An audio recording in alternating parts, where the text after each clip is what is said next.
Un autre sujet d'actualité sur le continent avec James William Baguidi. Bonjour.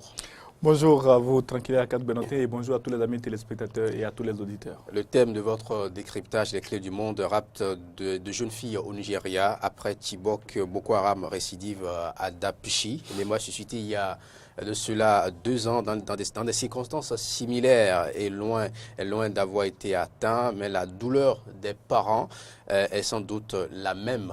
Boko Haram, la redoutable secte islamiste du Nigeria, vient de frapper un nouveau coup en enlevant une centaine de jeunes étudiants dont le sort et la destination sont aujourd'hui totalement incertains. Première question à vous adresser, James William Baguidi. Comment Boko Haram, que les autorités disent en débandade, peut-il encore commettre un tel kidnapping de masse?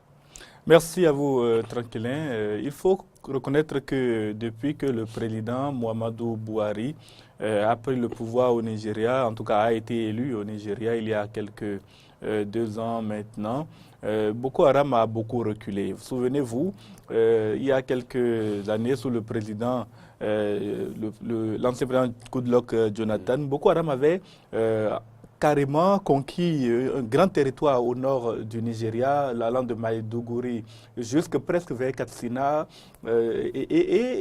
Cette partie du nord du pays était vraiment sous domination de Boko Haram à un tel point que la ville de Goza, que Boko Haram avait conquis de haute lutte et avec des massacres d'une ampleur inédite, la ville avait été proclamée siège du califat de Boko Haram par Abou Bakar Shekau, qui est donc le leader de cette secte islamiste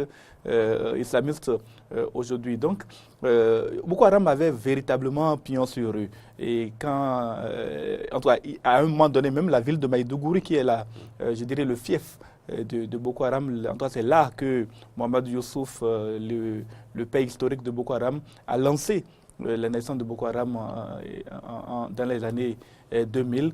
La ville de Maïdougouri était sur le point d'être prise par Boko Haram avant que Muhammadu Buhari n'accède au pouvoir. Et depuis, Boko Haram a énormément reculé, puisque l'armée nigériane a désormais, sous la houlette de son président, du président Muhammadu Buhari, lancé de multiples offensives avec, bien entendu, également le soutien des forces étrangères que sont les forces camerounaises et surtout tchadiennes contre le mouvement islamiste.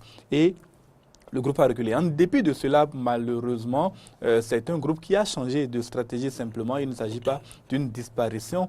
Il a changé de stratégie et désormais, les attaques se font de plus en plus ciblées. Et d'ailleurs, il y a une scission au sein de Boko Haram. Il y a une branche qui se désolidarise de Abou Bakar Shekau. Celle-là, elle est conduite par Abou Moussab al-Barnawi, qui est celui que le mouvement État islamique reconnaît comme étant le chef de Boko Haram, qui a fait donc allégeance à l'État islamique. Donc, c'est donc dans cette nouvelle stratégie de frappe ciblée et de disparition, parce qu'à l'époque, à un moment donné, Boko Haram avait conquis du terrain et administrait même des villes. Aujourd'hui, Boko Haram n'est plus maître du terrain, mais se trouve dans des localités, bouge beaucoup.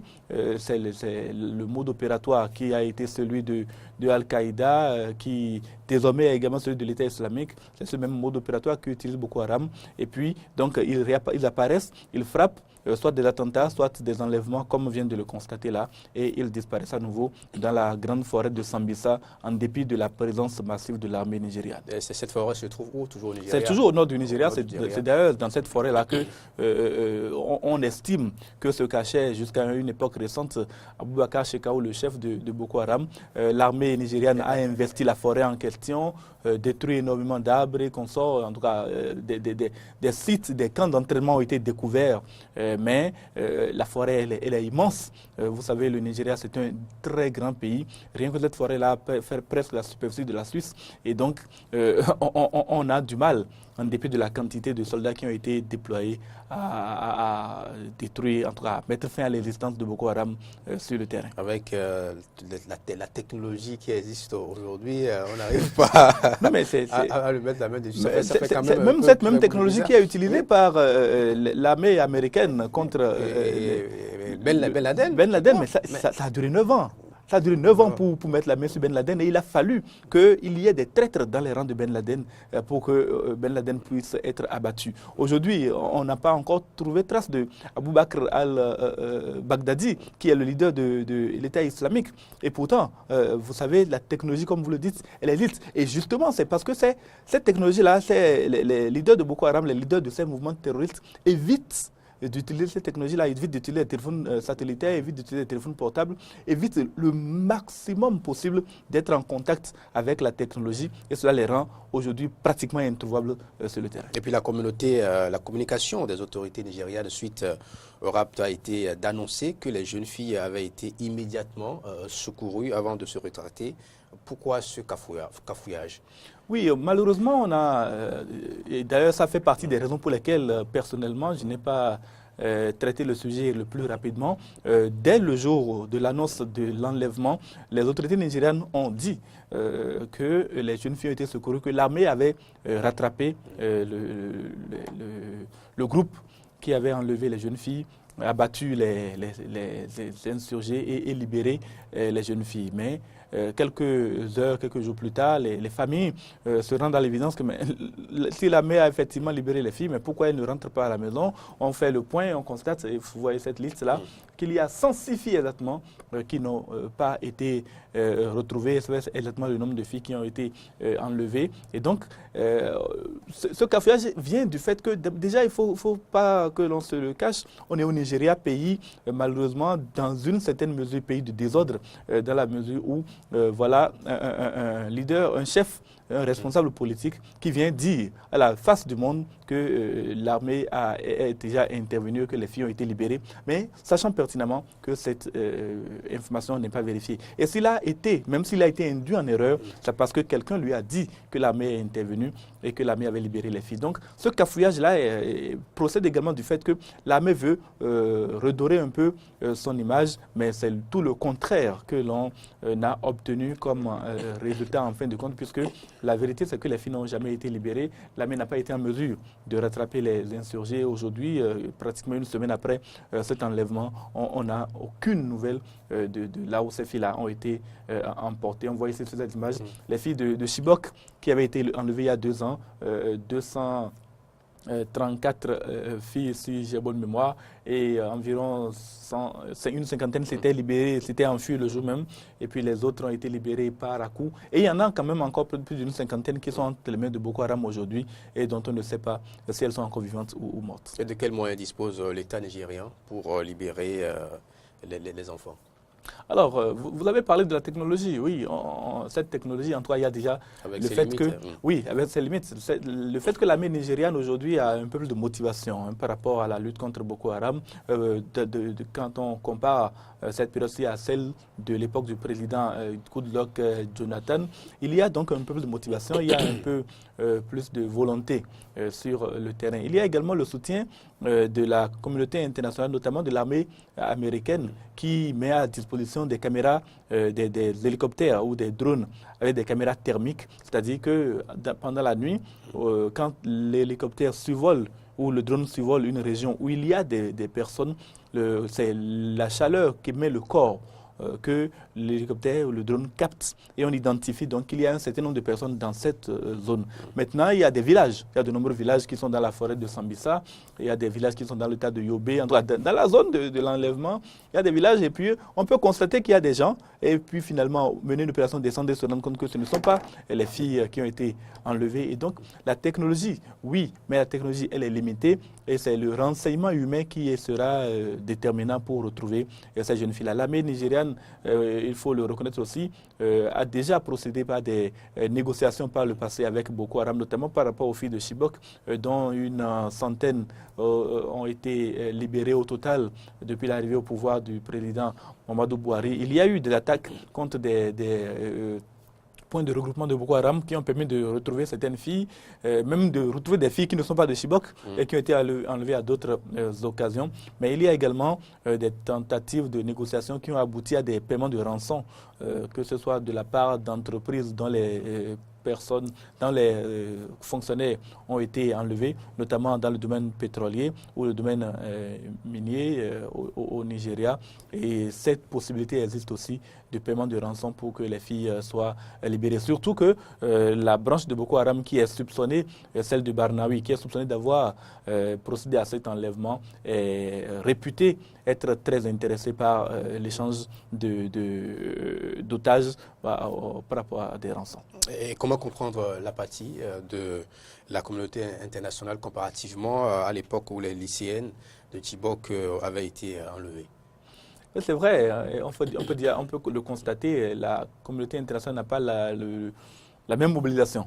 Vous vous souvenez, le mouvement Bring Back Our Girls avait fait florès, initié par Angelina Jolie, initié par Angélique Kidjo, et puis de nombreuses... Michelle Obama. De nombreuses personnalités s'étaient émues de l'enlèvement de ces près de plus de 200 filles au Nigeria. Et puis, progressivement, on a mené cette mobilisation pour que cette fille-là soit libérée. Aujourd'hui, même un scénario à peu près, 106 filles sont enlevées et pratiquement personne ne dit rien au plan international. Il y a peut-être que le résultat du mouvement Bring Back Girls a été très mitigé. En tout cas, ça n'a pas du tout ému Boko Haram. Boko Haram se contrefiche de l'existence d'un mouvement Bring Back Girls. Et puis, au-delà de tout, c'est également une forme de lassitude de la part, vis-à-vis de la situation au Nigeria. Les personnalités internationales se demandent, voilà encore l'armée nigériane qui n'a pas été en mesure de prendre les dispositions nécessaires pour protéger les enfants. Voilà un nouvel enlèvement, on va protester, ça ne donnera rien. Et puis il y a peut-être aussi aujourd'hui l'engagement du gouvernement. Par le passé, on avait senti une certaine apathie du gouvernement nigérien lui-même. Et donc, le gouvernement s'est engagé, le président Buhari s'est très vite dépêché de recevoir. C'est vrai qu'il n'est pas en très bonne santé, il n'était pas déplacé à Dapchi, mais il a reçu les familles. Il s'est excusé publiquement de cette tragédie nationale. C'est ainsi que lui-même l'a qualifié, cet enlèvement des 106 filles de Dapchi. Et il a promis que l'armée et les services de renseignement mettraient tout ce qui existe comme moyen en œuvre pour que ces filles-là soient libérées. Autant de raisons peut-être que pour justifier une certaine apathie de cette communauté internationale qui quand même a un peu tort d'oublier le Nigeria. Voilà le Bénin qui est à côté du Nigeria. Devons-nous avoir peur de Boko Haram? Bon, quand on prend la carte du Nigeria et que l'on regarde où se situe le Bénin, quand on prend les points principaux où frappe Boko Haram, on constate que le nord-est du Nigeria, c'est quand même un peu loin du Bénin. Même Boko Haram a déjà frappé jusqu'à Kano. Boko Haram a déjà frappé au Cameroun. Oui, Boko Haram, oui, bien sûr. Boko Haram très proche des frontières du Cameroun et proche des frontières au sud du Niger, à l'ouest du Tchad. Donc, quand vous voyez sur cette carte-là, vous voyez Maïdougouri, c'est le fief de Boko Haram. Boko Haram a frappé à Kano, à Katsina, à Sokoto. Donc, à un moment donné, en tout cas, c'était déjà de plus en plus proche du Bénin. Aujourd'hui, avec le recul de Boko Haram et son cantonnement presque dans la forêt de Sambisa et dans les villes des États voisins, il y a peut-être un peu d'espoir. Mais le problème, c'est que ce n'est pas forcément les hommes de Boko Haram qui pourraient agir dans un pays comme le Bénin. C'est surtout l'idéologie de Boko Haram qui pose problème. C'est l'idée que Boko Haram veut véhiculer. C'est une secte et elle est fondée sur une doctrine. Cette doctrine-là que prône le mouvement islamiste qui devrait inquiéter. Parce qu'il y a des écoles, des madrasas un peu partout dans les pays africains. Il y en a au Bénin, que ce soit au sud, au nord, au centre. Et on ne sait pas toujours ce qui est enseigné dans ces écoles coraniques. C'est par là, justement, que Mohamed Youssouf, le fondateur historique de Boko Haram, a commencé ses prêches dans une école coranique, a commencé à distiller son idéologie malsaine. Et quand le gouvernement s'est enfin levé pour mettre fin à cette pratique-là, il était déjà trop tard. Et le mode opératoire qui a consisté à l'abattre après l'avoir capturés n'a fait que renforcer la hargne et la haine de ces partisans dont on constate aujourd'hui l'œuvre diabolique sur le terrain. Merci à vous, James William Gbagidi. Je rappelle que vous êtes spécial des questions internationales. On abordait le thème rapt de jeunes filles au Nigeria après Chibok, Boko Haram récidive à Dapchi. Vous avez eu les éléments de précision avec James William Gbagidi.